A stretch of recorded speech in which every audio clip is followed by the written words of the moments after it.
Drama is feeling pretty special today because we have Ian Belknap here from the acting company to talk about Rain's first and maybe only holiday special directed by John Rando. Hello, welcome to High Drama. Hey, thank you for having me. Oh, we're so glad you're here. So first of all, tell us how this special came together. I mean, did Rain approach you? Did you approach him? And and tell us about all those guests and your alumni. Oh my goodness, the acting company is like one of the most special places and things to be in theater. Well, thank you again. Yeah, the acting company is a really wonderful place. It's a theater that was founded in 1972, and it's dedicated to really the development of actors. So many actors had their first job beginning with the acting company, and that's where the Rain connection begins. Rainn Wilson started his career with the acting company. So we approached Rain, like many other theaters. It's been a very difficult year as we've all been shuttered. Our doors have been closed and we haven't been able to produce theater. So we approached Rain asking him if he would do a benefit to help benefit the acting company. And he luckily agreed, and he's had many of his friends and other alum are joining us. Jesse Martin, who is on tour with Rain, will be in the program. Lorraine Toussaint, who's associated with the acting company. Kevin Kline, who's a founding member of the acting company. So it should be a really special evening. It's going to be an hour long. It's free. It airs on December 17th, and you can find information on the actingcompany.org on our website, more information about us. So we're really looking forward to it, and I think it'll be fun for the whole family. You've been with the acting company quite a while. I mean, at one point you were the staff repertory director. What is a staff repertory director? Yeah, so I've been really fortunate. I've grown up at the theater. Like so many actors and young directors, I toured the country. So the staff repertory director was the assistant director in rehearsal, and then it would maintain the productions out on the road. So that's where I began in 2008 with the acting company. And I've been lucky to be there for 12 years and about the last 8 as the artistic director. And you get to do other things, like you were directing of Mice and Men back in 2012, I think that was? Yeah, that's a beautiful piece. I've been so lucky to direct and program so many wonderful plays. The Mice and Men you've mentioned, just 2 years ago or a year and a half ago now, I was lucky to produce a wonderful production that Savitt Scott directed of Nambi Kelly's adaptation of Native Son, which was a very special production for us. So it's been a really wonderful place for me to lead and program. And, we do a balance of new work, classical work, and literary adaptation. So we sort of do a lot of different types of theater, but it's all centered around the young actor. All of our productions feature actors that have recently graduated drama schools. You also have a huge education program too, don't you? Yeah, we do. So as our tours go across the country, there's sort of just 2 different buckets of education programs. One is the actors before and after the show work on education programs. They would either teach master classes in Shakespeare, sometimes in literary adaptation or clowning. And then also in advance of tours going into towns across the country, alumni who have been trained as teaching artists will go and work inside of classrooms for 4 or 5 days in advance of the performance. And then they'll often attend the performance with those students. And then have a post-mortem afterwards. So it's just really a wonderful theater, and it's been so great to program it because there's a real clarity about what the theater is about, which is about young actors and then touring all across America. When did all the touring start? Because that's also you specialize in touring all over the place. In fact, I was wondering, what are some of the most out of the reach places that you have reached? Yeah, the touring's been part of the company since the very beginning. So the first graduating group from the Juilliard Drama Division toured in 1972. And really, I mean, the company goes everywhere. So a couple of places come to mind. We certainly have been to, Oxford, Mississippi, We've been all across the state of Montana. We've been, and everywhere sort of in between. The company also in its history has certainly played in Canada. It's played the Bermuda Festival. It's played in London. It's played in Australia. It was one of the early companies to tour, what is now Russia and Eastern Europe. So the company's been really fortunate to, go all across the country and the world. And you're starting up again in the fall of 21 with let's see, Mark Balin. So how are you gonna logistically do this now to get yourself back on the road? Yeah, so the way the mechanics of Mark Balin is our booking agent, and he with Rob Robbins books our tours. And they work about 1.5 to 2 years in advance to program a tour. So we have 2 titles coming up. Carl Cofield is directing a production of The Three Musketeers. Carl is a wonderful director. He's directed all over the country. Last season, he had a production of Twelfth Night at the Yale Repertory Theater, A Raisin in the Sun at the Two River Theater in New Jersey, and he is currently the Associate Artistic Director at the Classical Theater of Harlem. So Carl is directing The Three Musketeers, and then Kent Gash is directing a production of Shakespeare's Twelfth Night. Kent also is a very esteemed director, directed literally at every resident theater imaginable in the country. For many years, he was the Associate Artistic Director at the Alliance Theater in Atlanta, before that at the Alabama Shakespeare Festival. So we're really lucky to have 2 really wonderful seasoned directors to help the young company with what for many of the actors will be their first job. And are you going to be bringing back Alumni Spotlight again? Yes, the Alumni Spotlight is an online program that features, as the name would indicate, alumni of the acting company who, during the pandemic, have found one creative channel or another. So some alumni have pitched us plays they would like to read or do, so we've produced those. We did a Marie Irene Fornes play called Letters from Cuba recently. Then the next evening coming up will be a series of short works by various alum. Jamon Cole has written a short piece that will be featured in that evening. There'll be poems by Joshua David Robinson and Susanna Stallman. There'll even be a concept album written by Luis Quintero, one of our more recent alums. So yeah, we'll continue to program that series, and we'll also have, we're planning some radio plays coming up in the spring months, or I guess in the late winter and into the spring until we're able to tour again. So we've been very busy in the virtual realm programming theater. And like one of your programs was called, one of the Alumni Spotlight was called Dear Friends. It had great music in it. Are you making like albums? Like you have all these wonderful things, like you did a musical 12th Night. Do you like make albums so that people could buy the music at all?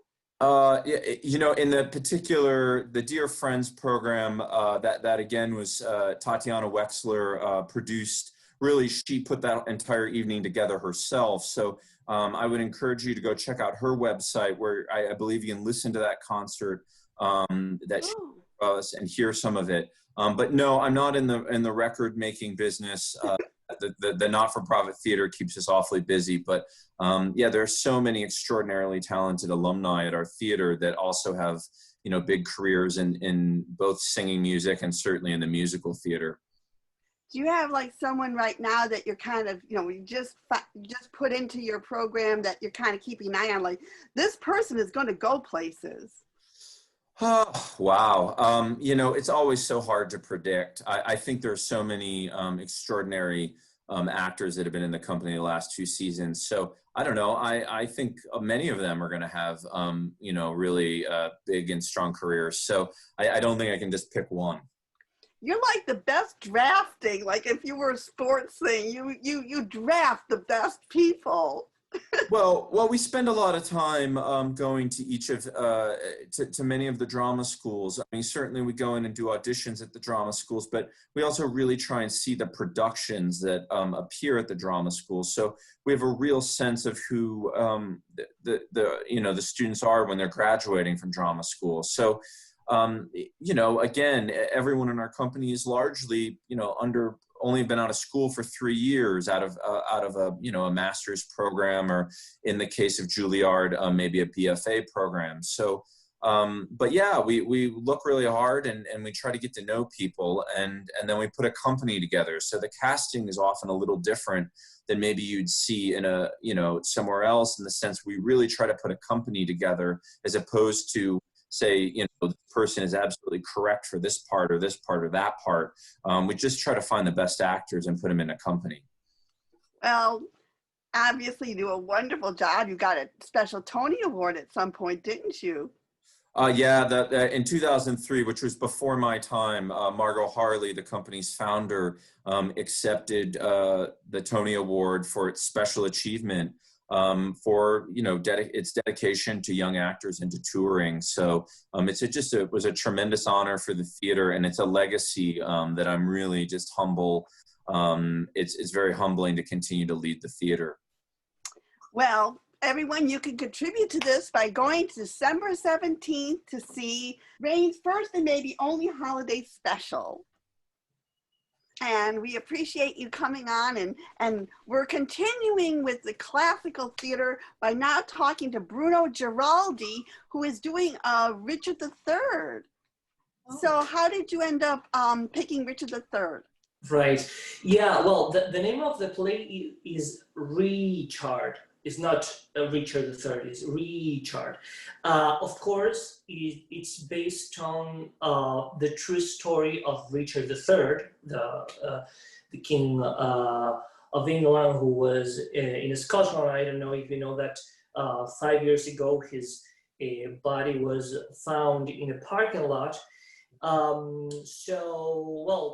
we started doing research. The playwright, whose name is Norman Bricky, well, he's an Argentinian actor, an author, and playwright, and with a historian, he started to do this research to understand what was the true story of Richard III.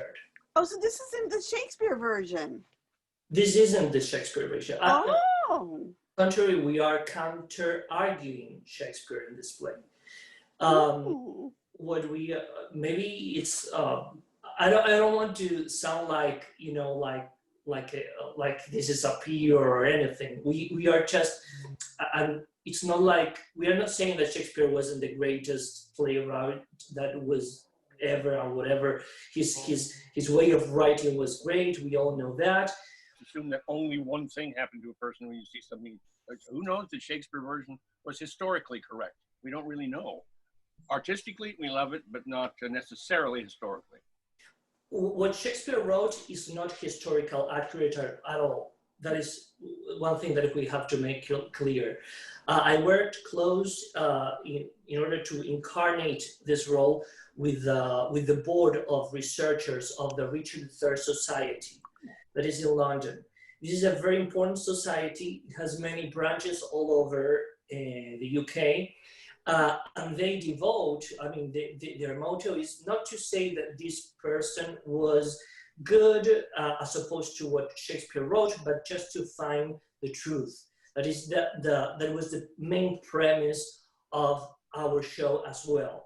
So, for instance, he was, accused of 4 crimes, of which they discovered in the society that none of them is true. Like he didn't kill his cousins.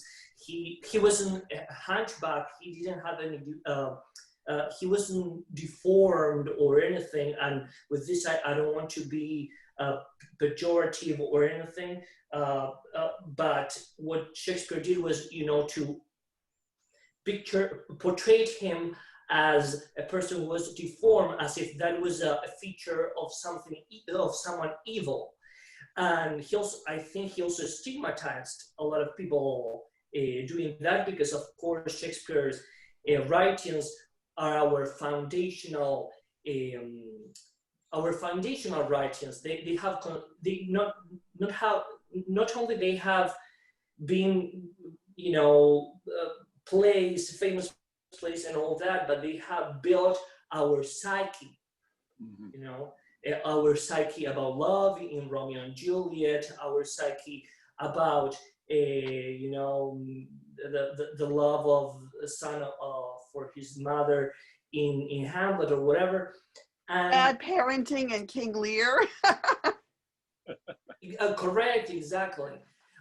Yeah, exactly. So he did the same, I think, with Richard III.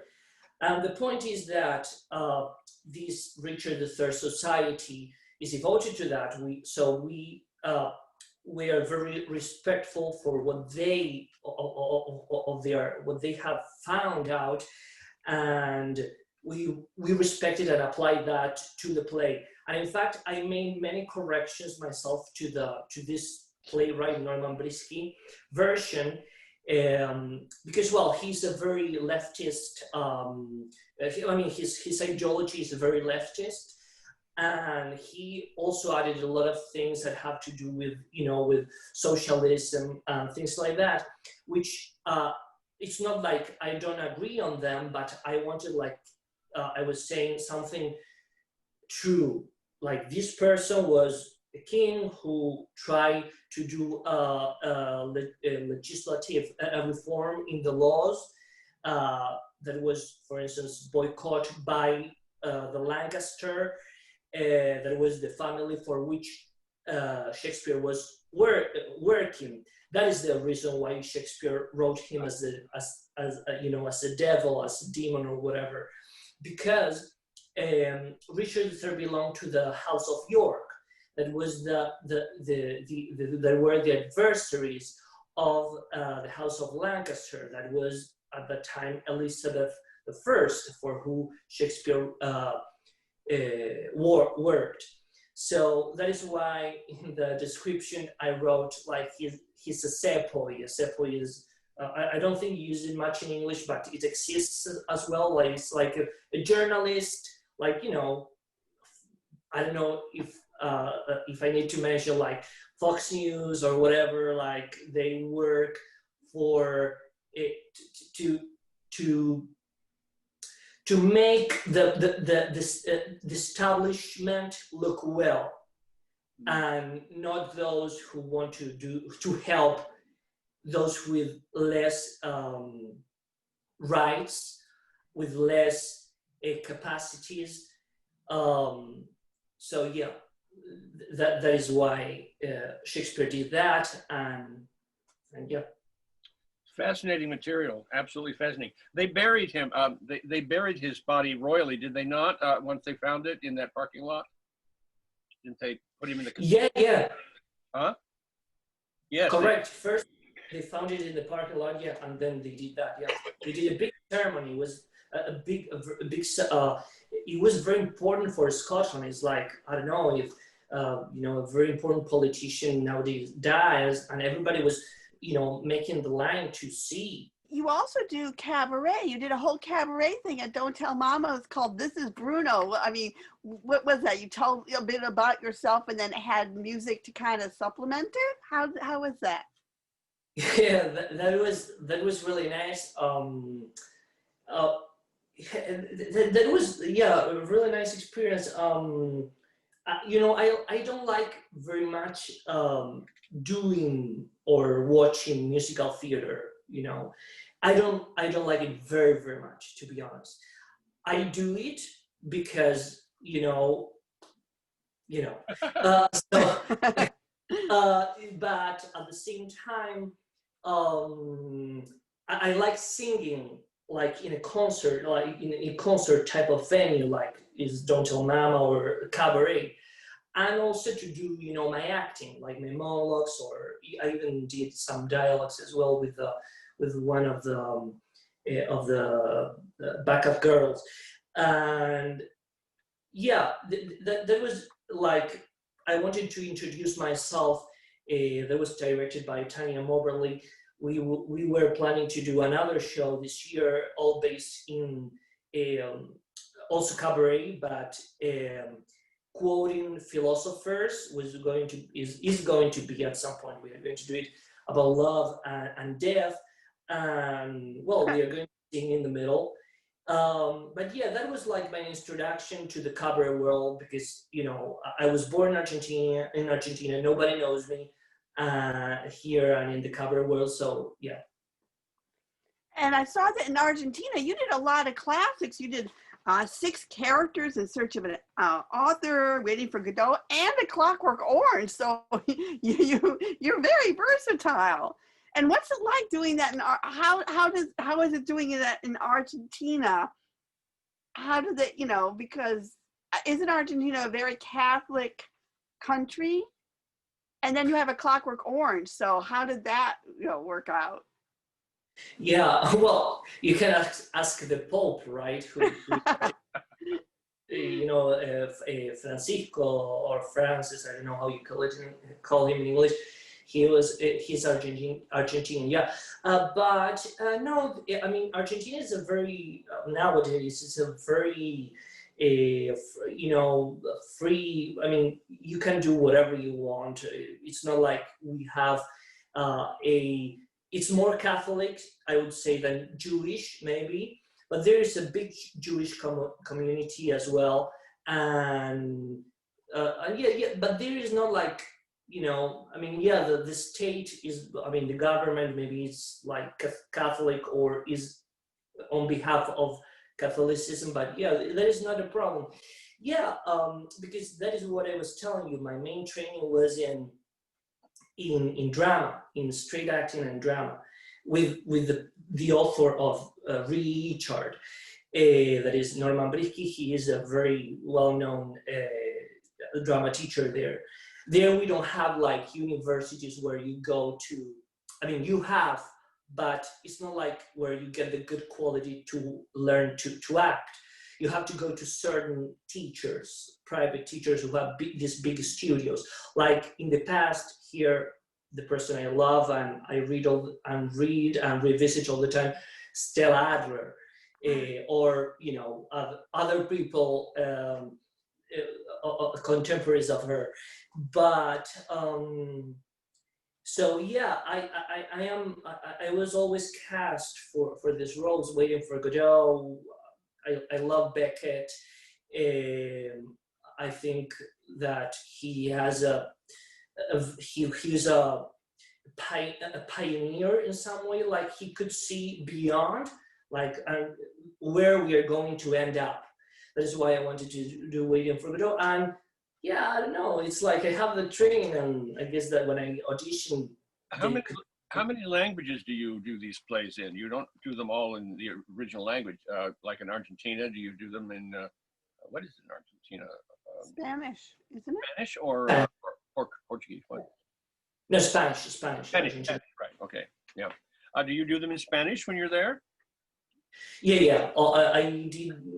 Yeah, I think most of them in Spanish. Yeah. Okay, fascinating. That's great. I love it. How did you end up in New York City? Well, I came to visit. I mean, I always loved, you know, visiting here, and I made friends and everything. And the last time I came, some friends told me, oh, you know, there is a company that at that point was Revolución Latina, Luis Salgado Productions. And they are looking for, you know, this for actors for certain Latin roles for a show they are going to do. And I went to audition, but I didn't go like having any hope, because I have already my return ticket to Argentina. So I was just doing it because I was curious. I wanted to see how was an audition here. Well, okay. I'm looking very much forward to it, and thank you so much for coming on. Thank you for having me. And now we have Birthday Boy, November 29th, and we tape this on November 29th. Jay Michaels with his indie influencer, and apparently he's got some exciting events coming up that's going to really push his clients, and a very good venture coming up. I think it's the iChannel, or, well, he'll tell us all about it. Take it away, Jay. Oh, hi, this is Jay Michaels for Indie Influencer on High Drama. Excuse me for a moment. I'm flipping through these theater listings. I'm trying to get to Off Broadway. I'm almost there. Just Heading past Broadway. Now off Broadway. Oh wait, there's full movies now, studio movies. Oh look, there's TV. All I wanted to do was find out the info on the Debate Society's holiday social on December 5. It's going to be 6 p.m. on Zoom. Oh well, I can always get more information on the High Drama page on Facebook. You know, I've had the same problem finding a good indie film, both my favorite genre and others. Wouldn't it be nice? Wouldn't it be nice if there was a hub or a place or a channel where you can learn about indie film and theater, where you can learn about the latest literature done by indie writers and so much more. Maybe you can watch a few interviews or see a panel, see recordings of indie plays or premieres of indie films. What would they call such a channel? I know. Channel I. Channel I is now in business. The indie channel on YouTube has begun. Original programming, special recorded showings of new works, interviews with indie professionals, and so much more. Channel I is also connected to a podcast and 10, count them, 10 indie peer review sites. Check out all the links to these and others on jmichaelsarts.com. I am independent. I am I, Channel I, and I am J. Michaels for Indie Influencer on one of the sponsors of Channel I, High Drama. And now I'd like to tell you about a Christmas carol, a very special Christmas carol, which we'll talk about at length on our next show, December 19th, because it is going on until January 3rd. Jefferson Mays has taken upon himself to do the entire Christmas carol all by himself, but he is a master at doing various noises and voices and characters. I mean, and this is not like a Christmas carol you've ever seen before because it is scary. This is a ghost story. I was jumping out of my skin, and the lighting is so superb. And you've got to read the credits at the end because it has Jefferson Mays as this, Jefferson Mays as that. But my favorite was Jefferson Mays as indignant potato. So the information will be on High Drama, and watch it, and then you can see if you agree with us next show, December 19th.